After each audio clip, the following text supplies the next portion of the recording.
দাদা একটা প্রশ্ন বলছি, এই যে বাড়ির বউয়েরা হুম।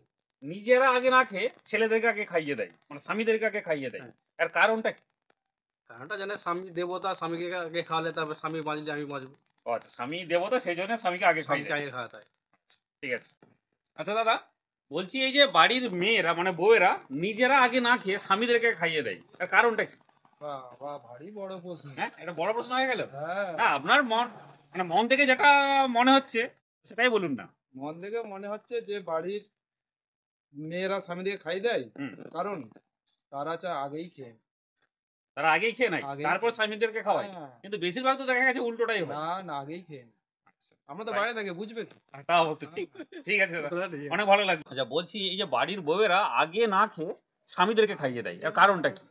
দাদা এটা তো হাসালেন। কেন? এখনকার মেয়েরা হুম। স্বামীদের থেকে আগে খেয়ে নেয়।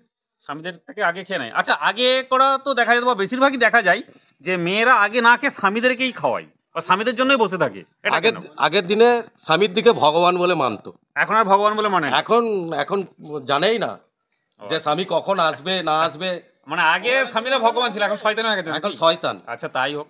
ধন্যবাদ দাদা, অনেক ভালো লাগলো আপনার বক্তব্য শুনে। বলছি দাদা, এই যে বাড়ির বউয়েরা নিজেরা না খেয়ে স্বামীদেরকে আগে খাওয়ায়, এর কারণটা কি? কারণটা হচ্ছে যে মেয়েরা স্বামীর দিকে খুব মানে এর মতো ভালোবাসে, গুরুজনের মতোই বলা যেতে পারে। মানে স্বামী তো গুরু মানে নেই। স্বামী হচ্ছে পরম গুরু, মানে খুব মানে সেই জন্যে মেয়েরা এত স্বামীদের ভালোবাসার জন্য আগে না খেয়ে স্বামীরা খাওয়ানোর পর স্বামীর দিকে তারপরে নিজেরা খায়। না, আপনার মূল বক্তব্য হলো হ্যাঁ। যে স্বামীরা গুরুজন, সেই জন্যই বাড়ির বউয়েরা আগে তারপর গুরুজনকে খাইয়ে তারপর নিজেরা খায়, তাই তো? মেয়েদের কাছে তো স্বামীটাই সব, মানে বিয়ালা দিচ্ছে এগুলো মেয়েদের নয়, মানে বিয়ালা মেয়েদের স্বামীই হচ্ছে সব। স্বামী হচ্ছে সব, সেই জন্যই সেই আগে জন্য- স্বামীদেরকে খাইয়ে দেয়, তারপরে নিজেরা হ্যাঁ, খায়। মানে আমার এইটা ধারণা। ঠিক আছে দাদা। আচ্ছা ভাই, আপনি বিবাহিত তো? হ্যাঁ, বিবাহিত। বলছি যে বাড়ির বউয়েরা দুটো আগে, বাচ্চাও রয়েছে। আচ্ছা ঠিক আছে, খুব ভালো কথা। বলছি বাড়ির বউয়েরা আগে না খেয়ে স্বামীদেরকে খাওয়াই কেন, আর কারণটা কি?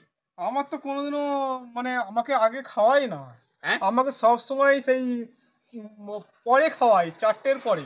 মানে হ্যাঁ। এটা আপনার কি সৌভাগ্য না দুর্ভাগ্য হিসেবে ধরুন? দুর্ভাগ্য, খুব দুর্ভাগ্য ভাই। আচ্ছা, হ্যাঁ, মানে এই বিষয়ে আপনার কোনো মতামত নেই যে বাড়ির বউয়েরা আগে না খেয়ে কেন স্বামীদেরকে খাওয়াই, আর না, এই বিষয়ে আমার কোনো মতামত নেই? নেই, তবে রোজের খেয়ে ফেলে, কিন্তু সানডে হলে, রবিবার হলে হ্যাঁ।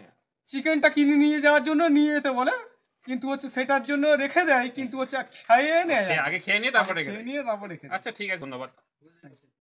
ভাই বন্ধুরা, অনেক বন্ধুদেরকে জিজ্ঞেস করলাম বিষয়টা যে বাড়ির বউয়েরা না খেয়ে স্বামীদেরকে আগে খাওয়াই কেন। তো অনেক বন্ধু অনেক রকম ভাবে বললো। আমার মত থেকে আমি বলছি যে যে কোনো জিনিস বৈজ্ঞানিকরা যদি আবিষ্কার করে তাহলে সেটা আগে ছুঁচো, বেড়াল, ইঁদুর এদের উপরে প্রয়োগ করা হয়। সেই জন্য আমার মনে হয় যে বাড়ির বউয়েরা কিছু রান্না করে আমাদের উপরে আগে টেস্ট করে যে সঠিক হয়েছে কিনা, তারপরে তারা খায়। বন্ধু, তোমাদের উপরেও আমার এই প্রশ্নটা থাকলো, তোমাদের কি মতামত অবশ্যই কিন্তু কমেন্ট বক্সে জানাবে। অপেক্ষায় থাকলাম। Thank you watching the video. দেখা হচ্ছে নেক্সট ভিডিওতে।